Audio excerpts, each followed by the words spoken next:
What's happening? Hey guys and gals, Brian Tong here and welcome to the Apple Byte. It's all the good and bad inside the world of Apple, and I just enjoyed a cranberry walnut cookie for lunch.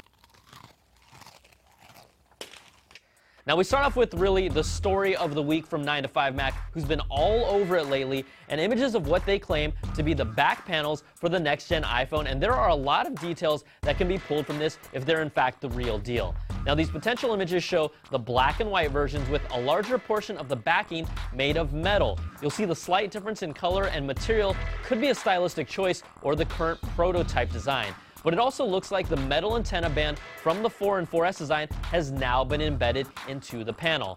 Now let's take a look at some more booty shots. You'll also see the rumored smaller dock connector is part of the case design with newly designed speaker grills, and the headphone jack looks like it's been moved to the bottom as well.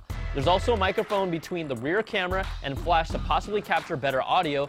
9 to 5 Mac also has an image of the frame that shows a space for a physical home button, so it should still be there. And according to their sources, the frame is the same width as the current iPhone, but just longer to accommodate the larger 4-inch screen with the reported 1136 by 640 resolution.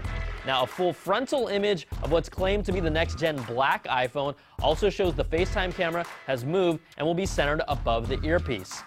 And the Cydia blog possibly confirms this after they received an image from a tipster of what they believe is a schematic blueprint of the iPhone 5 that jives with the parts and panels we just talked about. Now, we told you last week we don't expect to see the iPhone announced at WWDC, but who cares? We already kind of know what it looks like. Or do we? In more Apple rumor news, a report from Boy Genius Report says Apple is planning to demo a brand new version of the Apple TV next week at WWDC. They report it will be much more feature complete, and it's the same one that will run on Apple's upcoming HD TV. Now that sounds a little like a stretch, but it's reported that Apple has also been trying to court third-party manufacturers to make accessories that are compatible with the new Apple TV OS and their new TV.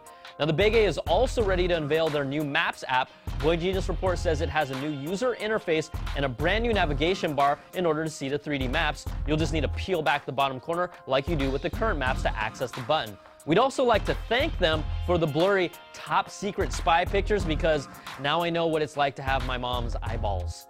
Also, at this year's D10 conference, Apple CEO Tim Cook was the headline speaker, and there were a lot of nuggets that came out of it. Tim didn't say Apple was working on a TV, but with the increased success of Apple TV sales, he did say, "This is an area of intense interest for us. We're going to keep pulling the string and see where it takes us." So, they're making a TV out of string. Now, Cook also talked Siri and said it has proven that people want to relate to the phone in a different way. People will be pleased with where Apple is taking Siri, and they are doubling down on it, which I hope they do. When asked if Apple will be less secret with him at the helm, Cook said there will be incredible things coming out, and Apple is going to double down on secrecy on products. See, I think he meant starting this week after the recent iPhone parts and schematic leaks. And finally, Tim reflected on Steve Jobs and said he never really felt the weight of trying to be Steve. It's not his goal in life, and he's focused on being a great CEO for Apple. But he offered some insight as to how SJ's mind worked. But he was the best person in the world about doing this. He would flip on something so fast that you would forget that he was the person that was taking the 180 polar position on it the day before. I mean, give me an example. He did that here on the stage. He did that here on the stage many times. But it was an art. And you would never know that he thought the opposite. We actually have videotape, but go ahead. Well, so you've got proof. I saw it daily.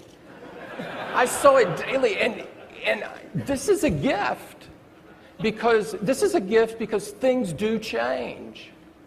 And it takes courage to change and courage to say, I'm now wrong. Maybe I was right before, but maybe not. Maybe I was never right.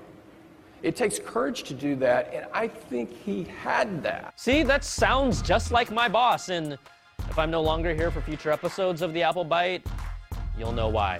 All right, that's going to do it for this week's show. Send us your emails to theapplebyte@cnet.com, and we'll get to as many as we can. Thanks for watching. I'm Brian Tong. We'll catch you guys next time for another Bite of the Apple.